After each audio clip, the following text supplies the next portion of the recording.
views expressed on this program are those of the hosts, guests, and callers, and are not necessarily those of this station, its management, or other advertisers.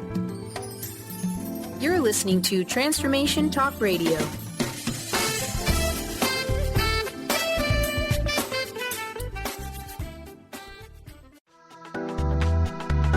This show's audio was via a Skype call.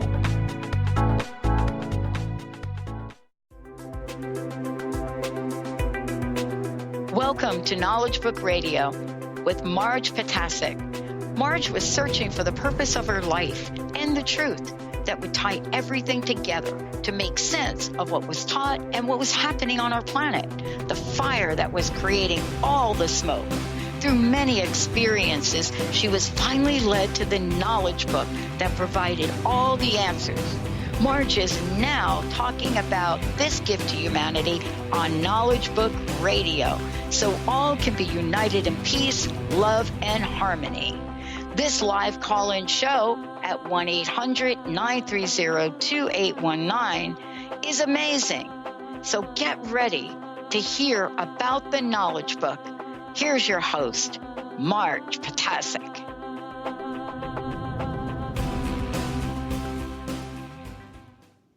Hello, everyone. I'm Marge Potasic, and you are listening to the Knowledge Book Radio with Marge Potasic on Transformation Talk Radio. And for the next hour, as we have been doing for the past couple of months, we will continue our series of Omega Talks. And these are usually given on the fourth Tuesday of every month. And this whole Omega Talks program is part of the unification program of the Call to Friendship Association that is mentioned in the Knowledge Book. In these talks, what we do is we connect science and spirituality. We connect and talk about world knowledge and link it to the Omega dimension, which is the 19th dimension. And this dimension has been opened to humanity for the first time through the Knowledge Book. And this week, our world topic of conversation and connection to the spiritual dimension, the 19th dimension, is emotions. But before we go on, just wanted to remind you that the general U.S. website for the Knowledge Book is www.usa.theknowledgebook.net. The Turkish World Brotherhood Union website is www.dkb-mevlana.org.tr. My own contact information, telephone number for texting or calling is 973-787-7035. And of course, my email address is mmjp@gmail.com. And the Call to Friendship website is www.calltofriendship.org. Okay, so please do email or text me with any questions or call me with any questions that arise from today's topics or from previous shows. And any topics, questions for future shows, of course, are very welcome. And we'll be covering the questions we've received so far probably in the next show. Okay, so let's start with emotions. And of course, when we talk about a topic, there are always questions that come to mind. And for me, as far as emotions were concerned, what I wanted to know is, what are they? What are emotions? And what functions do they perform in our life, in our bodies?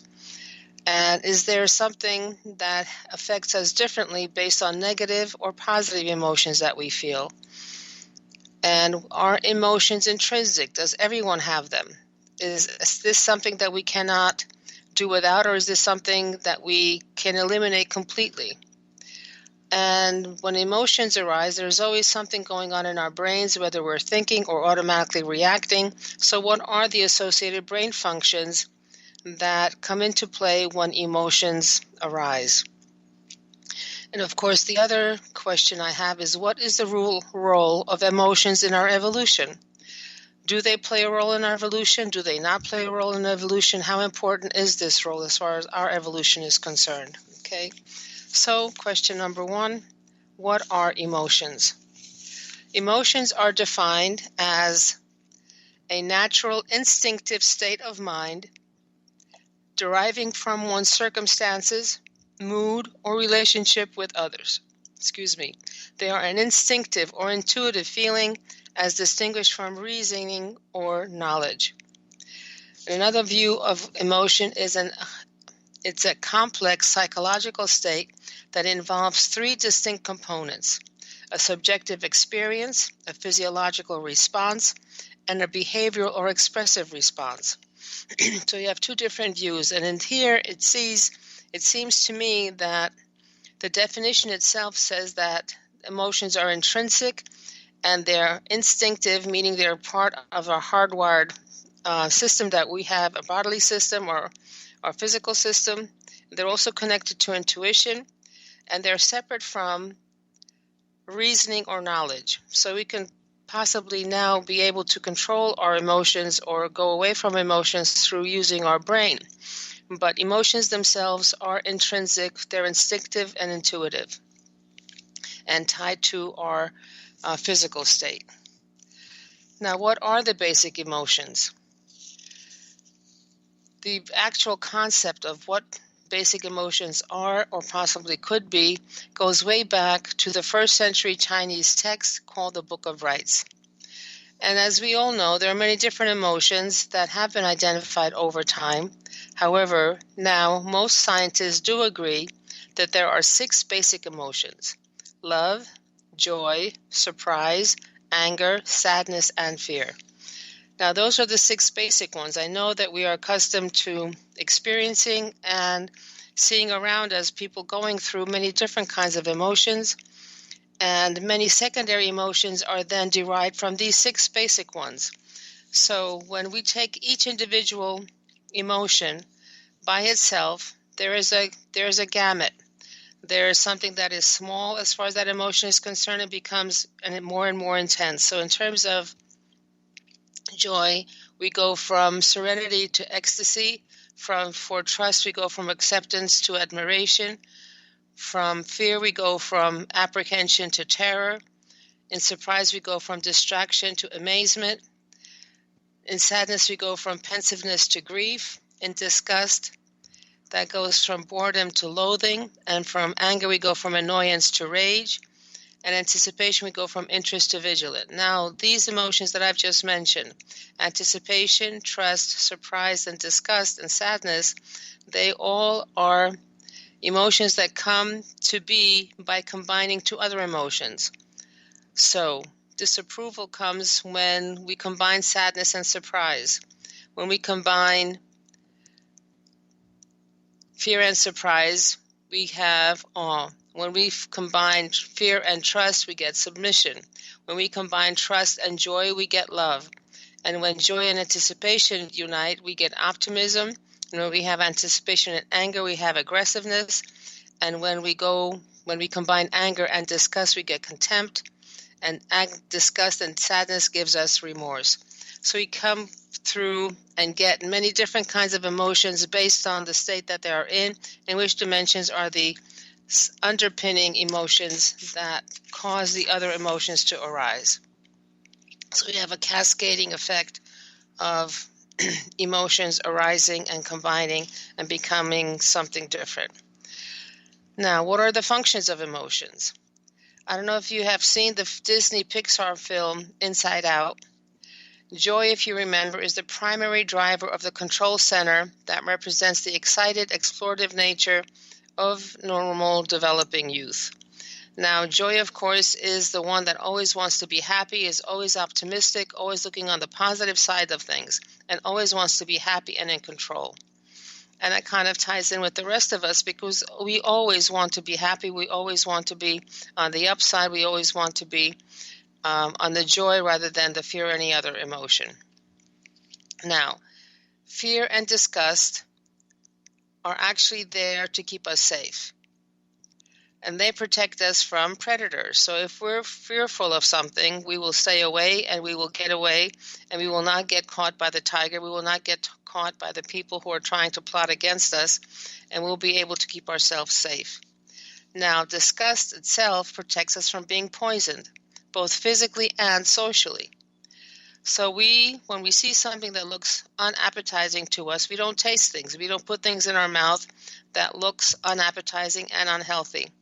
And also, when we have disgust towards other people, it's usually in the situation where those individuals are toxic that could potentially harm us and harm our psychological state. So, an anger, of course, when it comes out as an outburst, it actually is able to control, to neutralize, to devalue, to punish, to warn, to threaten, to intimidate, and to avenge. So there are many people who consider anger to be a very important emotion that allows us to win in a situation and allows us to be able to handle other situations that are usually unhandleable, if there is such a word, and allows us to assert ourselves, whether in a more gentle or a more strong fashion. Now, again, we were talking about emotions, and there's a different view of emotion as to what they are. So we'll go into what the elements of emotions are, and there are 3 of them.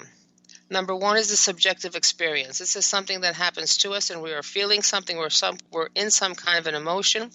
Then that emotion has some kind of physiological response. There is something that goes on in our body. Either our heart races, or we get sweaty palms, or we freeze, or we shiver, or whatever it is.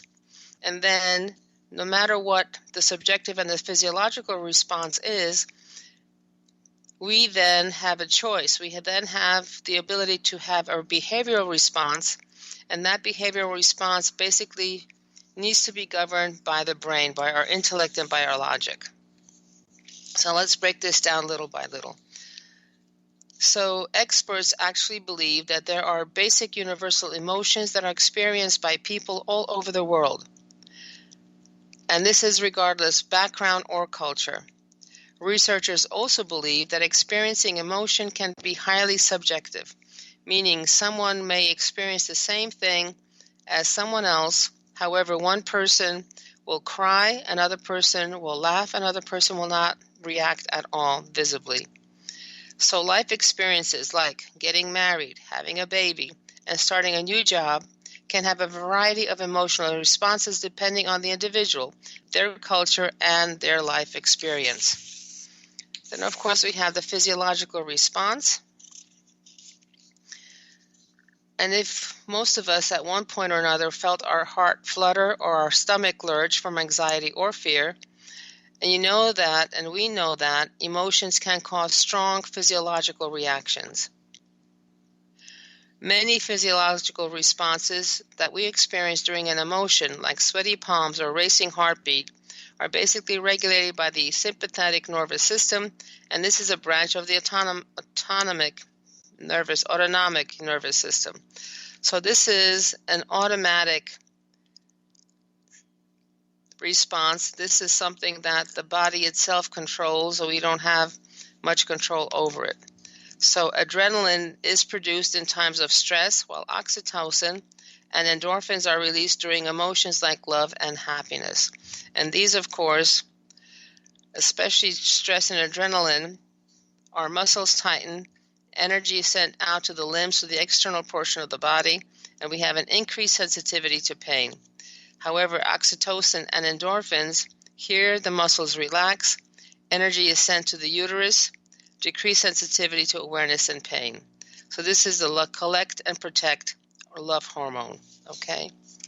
Now the physiological response, no matter what happens on the automatic reflex reaction side, both the emotion and the physiological response, we have the ability to control through our prefrontal cortex our thinking logic and react to a situation based on thinking and logic as opposed to gut instinct and reflex action. So the autonomic nervous system controls involuntary body responses like blood flow and digestion. The sympathetic nervous system controls the body's flight or fight reactions. And these are the bodily systems that automatically prepare your body, our body, to run from danger or to face the threat. Now, the prefrontal cortex, as I mentioned before, is the one that will override, if we give it a chance to do so, and say everything is okay. I don't have to, punch back when somebody is punching me. I don't have to respond in anger. So depending on who you are and where you come from, some people show complete lack of emotion, even though they may be boiling on the inside and wanting to say all kinds of things on the inside is a response to whatever has been, said to them, or the situation that they have actually witnessed. Now, the hippocampus is a part of the brain that actually regulates memory and emotions, and the amygdala is the one that turns on the fight or flight reflex, and this is the one that also stores memories in the brain. So what has been found that the higher your emotional response, the stronger your emotional response, the longer the memory will actually last, and the quicker the memory will actually be stored. And the connection between the prefrontal cortex and the hippocampus and the amygdala is a weak connection, meaning you have to have really strong willpower and training to overcome and to be able to regulate your response to a situation, while the hippocampus and the amygdala have very strong effect, and they're the ones that control the instinctual, the reflex action or fight or flight. Okay. Now, of course, the physiological response. There have been studies done on the physiology of emotion, and they were focused initially on the autonomic responses.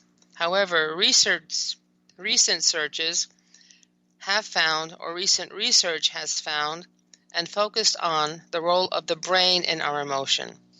And what they saw is that brain scans that have done on the brain show that the amygdala plays an important role in emotion, particularly fear. And the amygdala is a tiny almond-shaped structure of the brain that is linked to memory and emotion. So these are connected to the physiological, the emotional side of things, the initial, the intuitive, the gut reaction to whatever's going on around us. However, the behavioral response is the actual expression of emotion, whether you actually express the emotion that you're feeling or not. And what the research has been suggesting is that many expressions are universal. So if you're happy, you'll be smiling. And if you're not happy, or if you're angry, there'll be a frown on your face. Or if you're sad, there'll be a frown on your face, and you'll have a sad expression on your face. However, in these expressions, society and culture play a big part on how we express and interpret emotions. So I know many different cultures view things differently. I know that most of us heard about the British stiff upper lip. No matter what happens, you do not express emotion, do not show emotion on your face. You control everything tightly. And there are those cultures where whatever emotion you're feeling, you just gush out with tears, you gush out with laughter, you gush out with whatever it is that you're feeling, and you express everything that you are feeling. But that depends on what your culture is and what you're coming and what your training has been. A lot of it has to do with conditioning. Now, there's a difference between emotions and moods. Even though people sometimes use the same words, use these words interchangeably, meaning they say emotions when they mean mood, or they use mood for emotions, but psychologists have a different viewpoint, and they make very specific distinction between the two. And the psychologists think that an emotion is normally quite short-lived, but it is intense. And the emotions are also likely to have a definite and indefinable cause. An identifiable cause, So emotions are short but intense and have a reason that you can see and identify. However, a mood is defined as something much milder than an emotion. However, it lasts much longer. And it's much harder to identify the specific cause of the mood that you're feeling at that particular point in time. Now, what are the health impacts of negative emotions? I know some of us are always in fear, always worried, always, oh, someone's going to cheat me, someone's going to rob me, we're going to get robbed, we're going to get killed. If you go to New York City, you got to be off the streets by 8 o'clock because everybody comes out with guns at that time. Some people have this black cloud that's always raining on them. And what happens is these kinds of negative attitudes and feelings of helplessness and hopelessness can and do create chronic stress. And this chronic stress upsets the body's hormone balance. It actually depletes the brain chemicals required for happiness and damages the immune system. And science has now identified that stress shortens our telomeres, and these are the end caps of our DNA strands, and that ages us much more quickly. And if you have a poorly managed or repressed anger or hostility, this is also related to health conditions such as hypertension, cardiovascular disease, digestive disorders, atherosclerosis, and infection.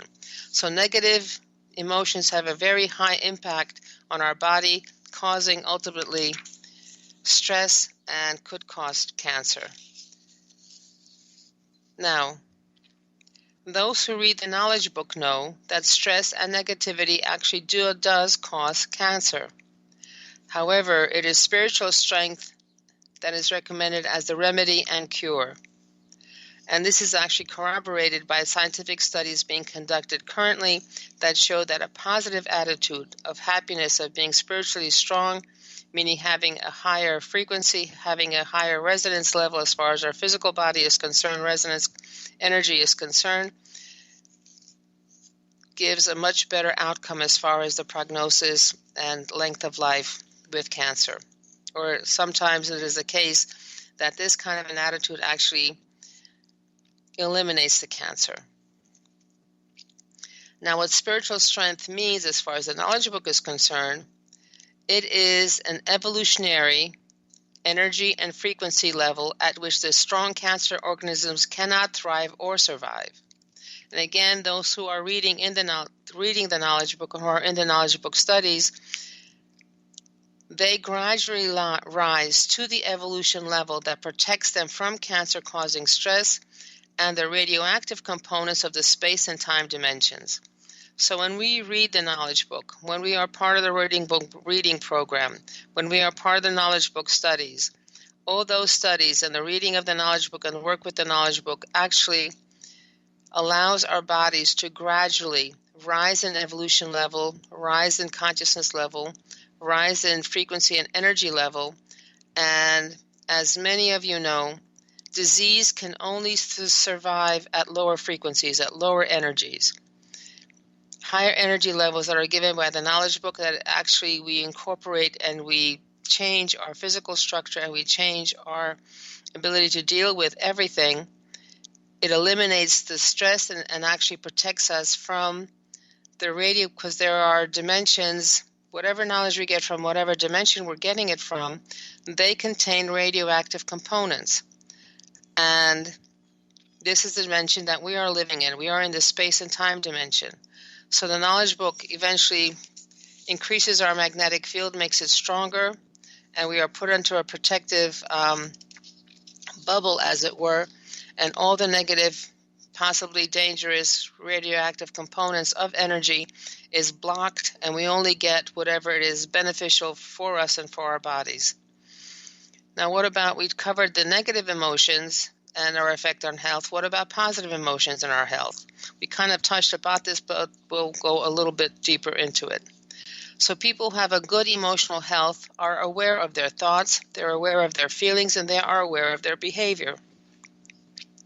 Research suggests that having a positive outlook can benefit your physical health. And positive emotions expand our awareness and open us up to new ideas so we can grow and add to our toolkit for survival. And this was something that was said by Dr. Barbara Fredrickson. Okay. To continue on positive emotions and our health,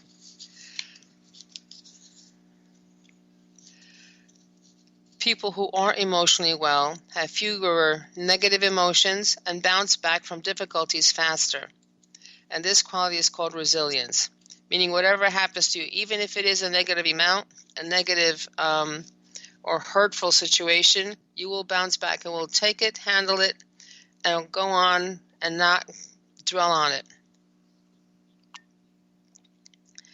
And not let it fester and become something worse. And research has found a link between upbeat mental state and positive emotions. And that led to improved health, lower blood pressure, reduced risk of heart disease, healthier weight, better blood sugar levels, and longer life. Okay. And what scientists have found by using brain imaging, neuroscientists found that positive emotions can trigger reward pathways located deep within the brain, including in an area known as the ventral striatum.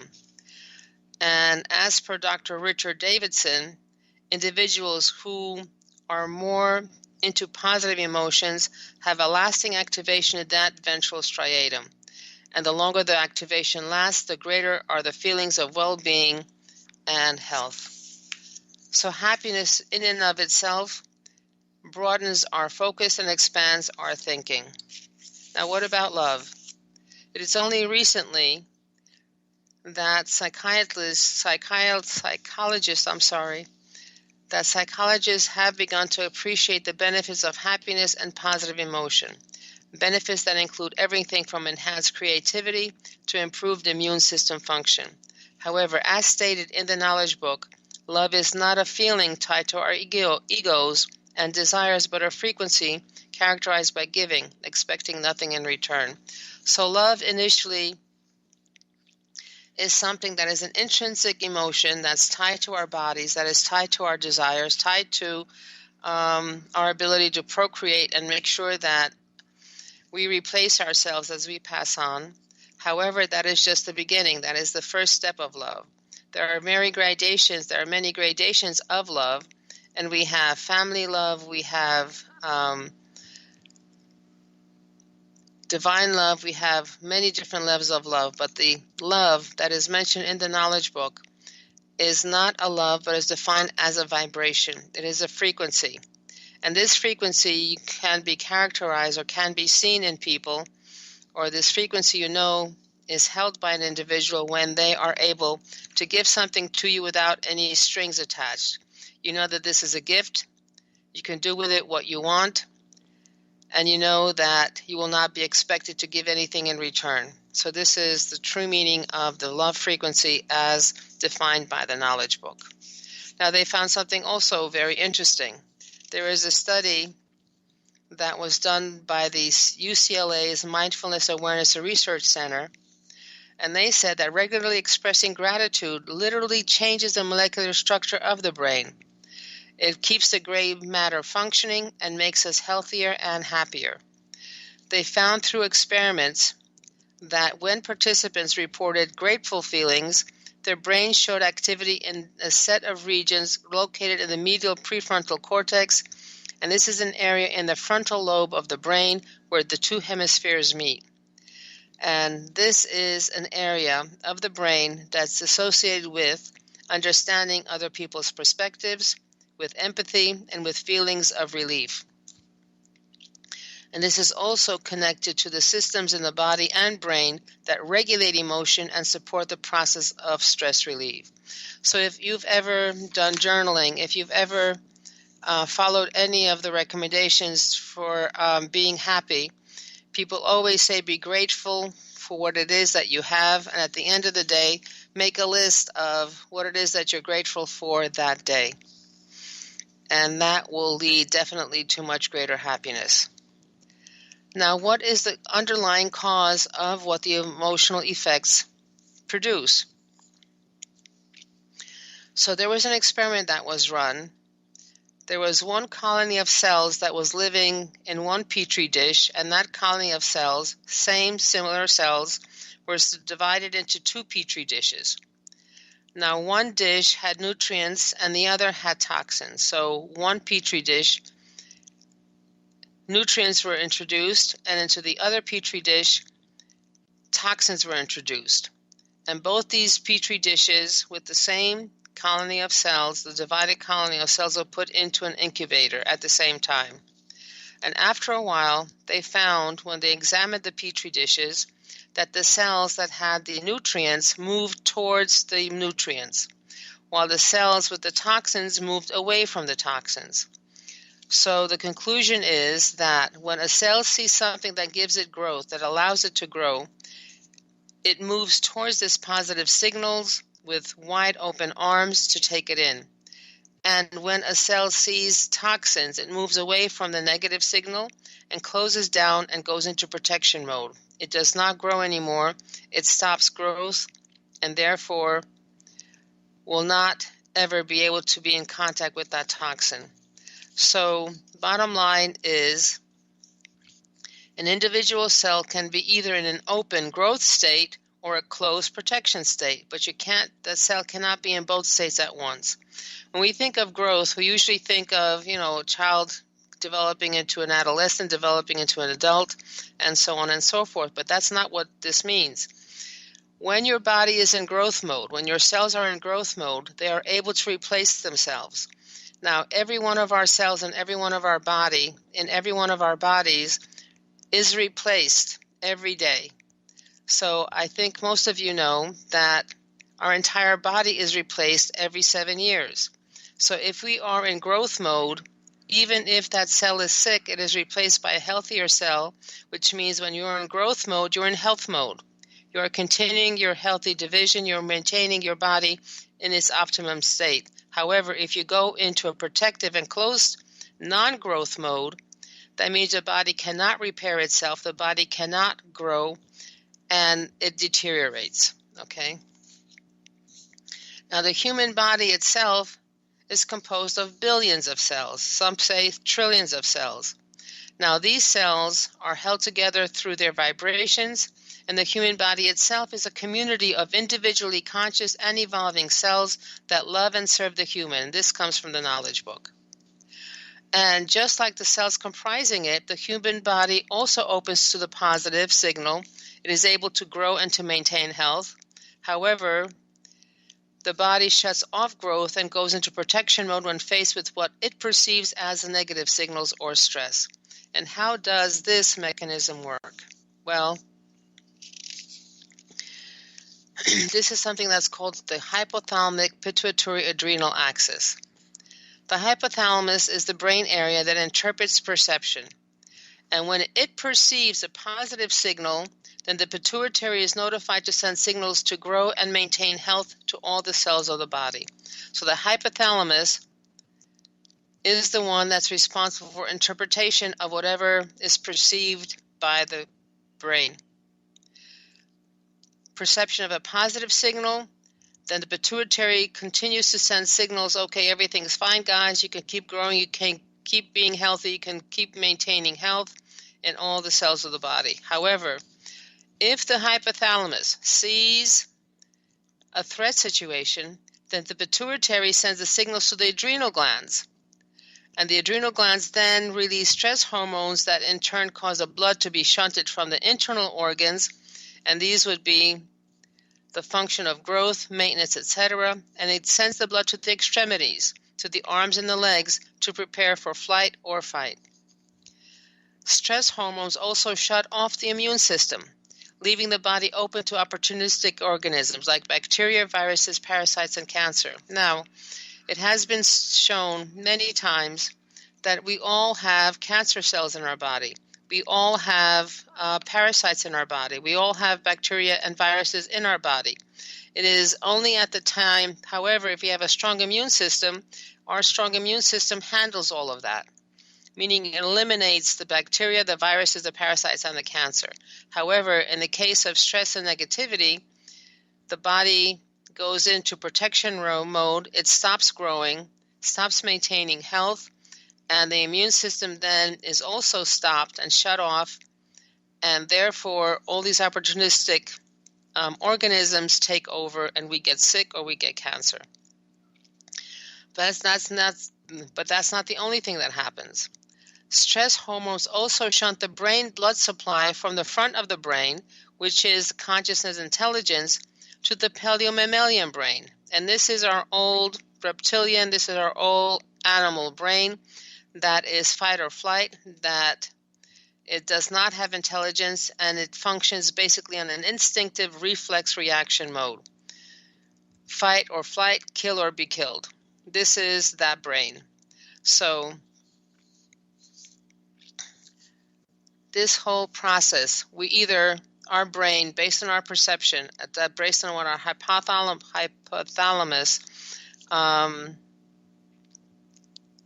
perceives, it sends signals either to let our bodies grow, let our bodies restore ourselves, let our bodies maintain health, or it shuts the body down.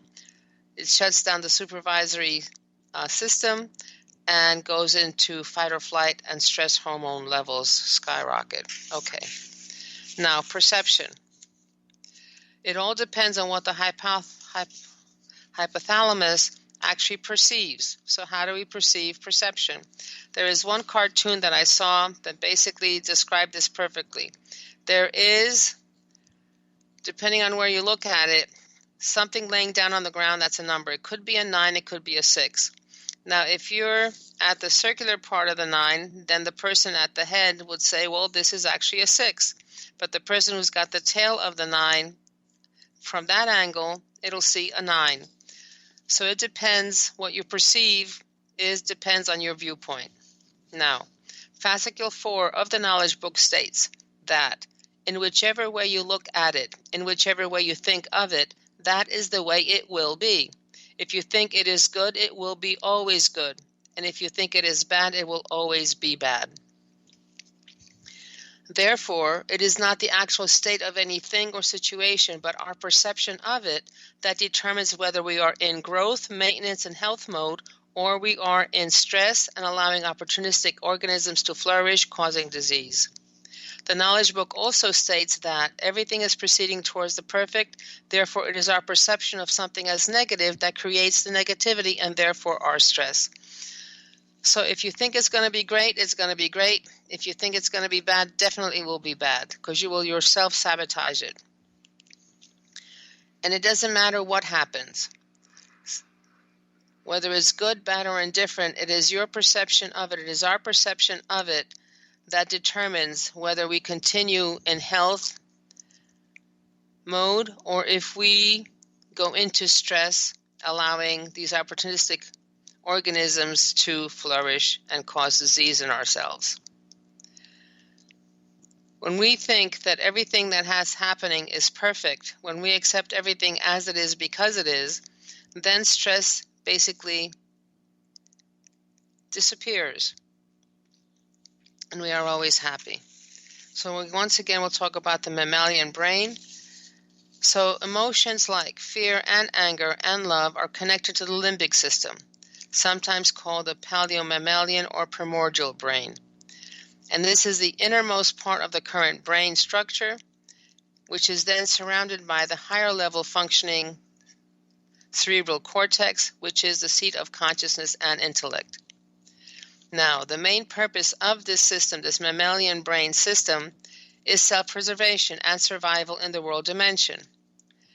And if we are in that mode, then we are the human version 1.0. And we are at 0 frequency, 3rd world dimension, 12th energy dimension, and 1st solar system. This is our baseline for being human. Below that, you're an animal, but at 0 frequency, 3rd world dimension, 12th energy dimension, this is the baseline human version 1.1. And this is a self-centered being driven by emotions, reflex actions, and ego. So this is our mammalian brain, the innermost part of our brain, and this is how it functions, and this is human at its initial state. Okay. However, human version 1.0 needed an upgrade, so the celestial authorities devised various plans to improve on the model. Well, because at version 1.0, we are no better than animals of kill or being killed, survival of the fittest. I can do damage to anyone and everyone as long as no damage is being done to me. As long as I am the victor and I have the biggest share of everything and I can live, It doesn't matter who dies. Okay, so, however, it took a while before the celestial authorities actually found something that worked on humans. There were many plans that did fail. However, it was the plan of the historical sons, in other words, those individuals, those beings who actually succeeded in the previous plans, and they arrived at the level of their spiritual totality, which is the 8th dimension, and that's what finally worked, and humans began to change. So during the last 6,000 years, evolution program in the religious dimension, this evolution program was fueled by the sacred books that were given over time, and those individuals that had gone through the 6,000-year evolution program are now at the threshold of entering the advanced dimension. So this is where we are. We're no longer human version 1.0 unless we allow our emotions to rule, like in Inside Out. It is the emotions that are ruling that individual. Being behind the control panel, intellect has nothing to do with anything. It is emotions that rule. So that is version 1.0. However, those of you and those of you who actually have gone through this 6,000-year evolution being fueled by the religious text, by the religious books, are now at the threshold of entering the advanced dimensions. However, in the advanced dimensions, there is no room for ego. The mammalian brain has to go. It can no longer function. In the advanced dimension, there is only love, there is service, there is harmony, and there is unity. But when you think about this, protection is unnecessary, as we will have attained immortality, which means we do not need to fear of losing ourselves. We do not fear death, because death will be eliminated. Now, as presented in the knowledge book, although the human's energy form may have needed evolution, its essence, the spark of its creator, of the spiritual totality, has always been perfect. Throughout its evolution, the human has been on a journey to find its essence and to attain it, while concurrently engaging more of its intellect and logic, therefore, and thereby becoming more altruistic. Our journey is towards our essence to be equivalent to our evolution level. So in other words, when our essence, which has been perfect from the get-go, finally equals our evolution level, which is at the 7th dimension, then we actually gain entry to the 8th dimension, which is a spiritual totality. And at that point, we are able to then merge with the spiritual totality, and our energy, our evolution frequency, is equal to our spiritual totality, and we are actually genuine humans. And this is where the law of acceptance comes in. This is where the law of acceptance helps us to basically eliminate the stress in our life. Because in the law of acceptance, everything is positive.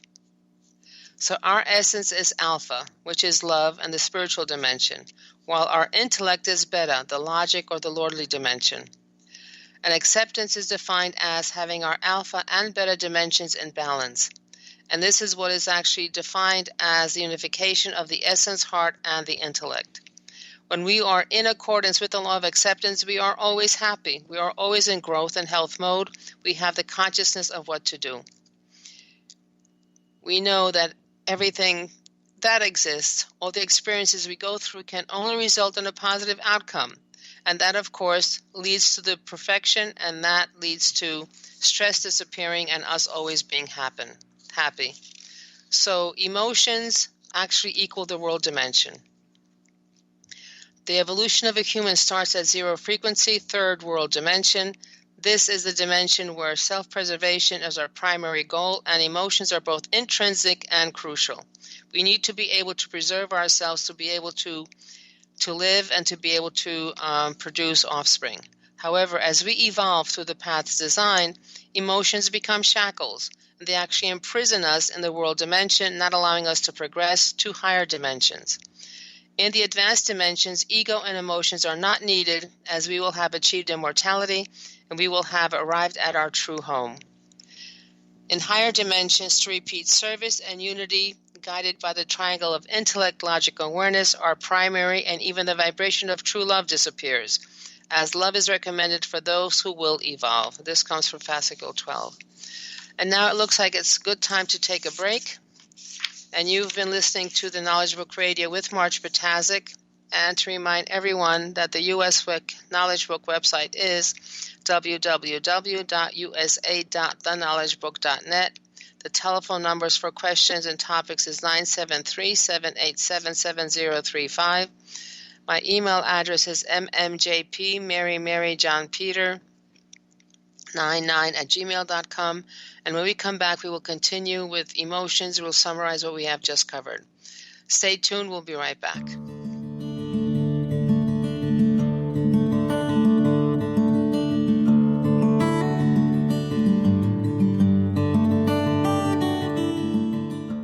The Truth is Funny. Shift Happens with Colette Marie Steffen is excited to welcome Karen Benton as a monthly guest host. Tune in on the third Wednesday of each month at 8 a.m. Pacific Time to regain confidence and trust in your capacity to create change in your life, your health, your family, and your well-being.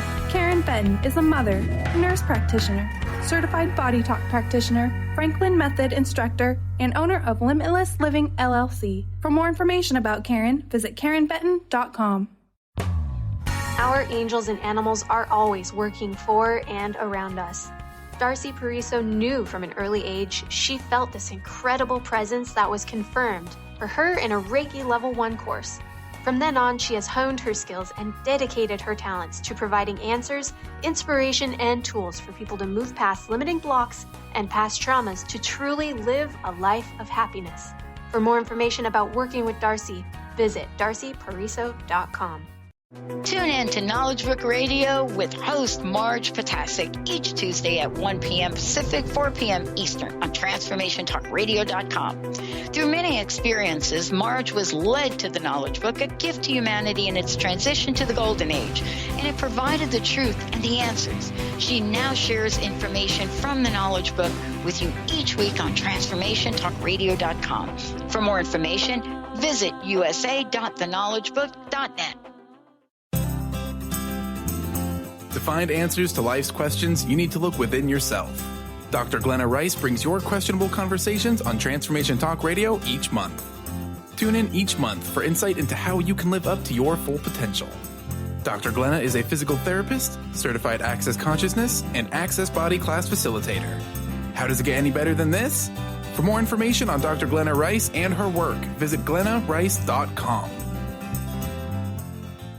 Are you feeling stuck in unhealthy habits, toxic relationships, or low self-esteem?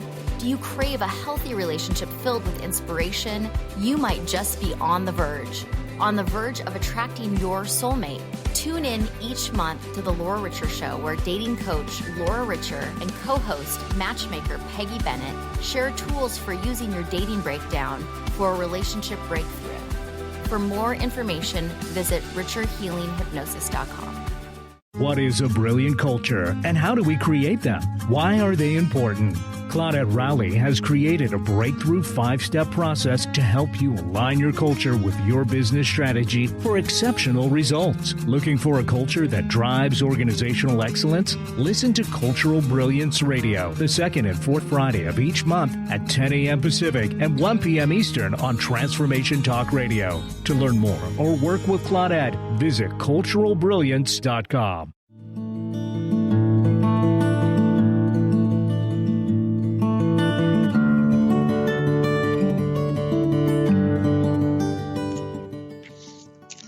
And we're back on Transformation Talk Radio with Knowledge Book Radio with Marge Patazik. And want to reiterate the websites. United States General website is www.usa.theknowledgebook.net. The Turkish website for the World Brotherhood Union is www.dkb-mevlana.org.tr. My contact information is 973-787-7035 for texting and calling, and email address is mmjp99@gmail.com. Mary John Peter 99@gmail.com. The Call to Friendship website is www.calltofriendship.org, all one word. So again, any comments, any disagreements, any whatever topics that you would like to send me, please do so. We'll cover that in a future broadcast. And we've been talking about this entire time about emotions. And basically, emotions, when we look at it from a bird's eye view, emotions are those intrinsic gut reactions that allow the body to survive, that allow us to be able to work in the world dimension, to be able to live, to be able to supply food for ourselves, to be able to supply food for our families, to be able to procreate and be able to continue our existence. And they basically are based on intuition and ego. And the driving force there is survival. Survival of the fittest, survival for ourselves. And we make ourselves the fittest no matter what we do. Now, that is basic version human 1.0. This is where we first come to be a human. This is where we first enter the evolution program. And over time, that version human 1.0 has to become and has become, for those who have undergone the last 6,000 years of evolutionary training through the sacred texts. And that human is now on the threshold of becoming a human that's a genuine human, going on the path of light, going onto the path of light by going to the advanced dimensions.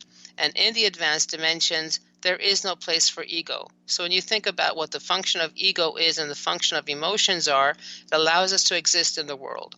However, when we go to the advanced dimensions, we will be at the level of a genuine human, will be at the level of the 8th spiritual dimension, and therefore we will be as perfect. Our entire body will be as perfect as our essence, which is perfect from the get-go, from when it was created.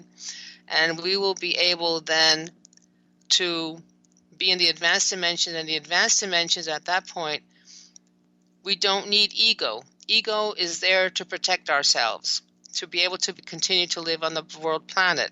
However, in the advanced dimensions, we will have become immortal.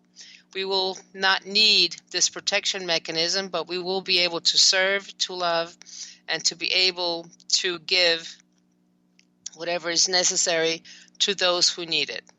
So this is where the knowledge book comes in. This is where the knowledge book programs come in, because it allows the human then to progress from version 1.0 to the version, let's say the 0.8, meaning the spiritual dimension where we are the genuine human and allowed to go into the advanced dimensions.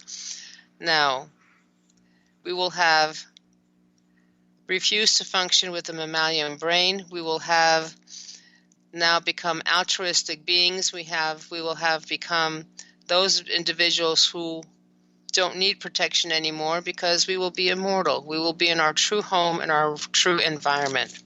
Now, of course, our physical construct is such, but we've been working on getting our higher dimensions of our brain functioning, our cortex. And this is the intellect, logic, and awareness triangle that we've been trying to incorporate. And of course, the intellect, logic, and awareness triangle is one that is closed when we are in the knowledge book studies and are following the path that we are supposed to be following. So all of this is actually a method to protect ourselves. So when our brain perceives something as negative, it will react to something as being physically negative. It may be, a delicious ice cream, but if we think that ice cream is going to hurt us, and it's a bad thing, that of course it will hurt us, it will be a bad thing. However, and this has been shown over and over again, that when an individual believes something to be good, despite the fact that it is toxic poison, it becomes good for them. And there have been studies shown that people have even been bitten by poisonous snakes and have not died, because they have believed that snake is not poisonous. And conversely, they have done studies under hypnosis where a person was told that they were putting their finger into boiling water and their finger actually blistered, when in actuality they were put into tepid water and it was not boiling. So it is our perception, whatever our brain perceives as something as negative, then it'll produce negativity in terms of its reaction in our physical body, and it then is not able to become a healthy body because it shuts down. Any negativity shuts us down, shuts the systems down, our health and reproductive and our functioning system, so that we become sick. Okay, and now it is all the time that we have for this week. Just want to remind you that please do send me any questions, any topics you would like to have covered. We do have 2 focal points now in New York City. One is in Queens, one is in New York City. So please contact and look at the website www.usa.theknowledgebook.net. Look at the website for all the information there. And please join me every Tuesday at 4 p.m. Eastern, 1 p.m. Pacific time on Knowledge Book Radio with Marge Patazik.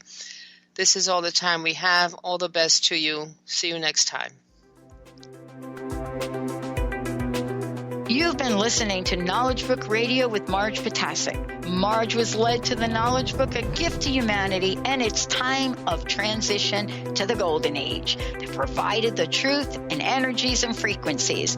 Now, she shares information from and answers questions about the Knowledge Book with you each Tuesday at 1 p.m. Pacific, 4 p.m. Eastern on TransformationTalkRadio.com. For more information, visit Marge at usa.theknowledgebook.net.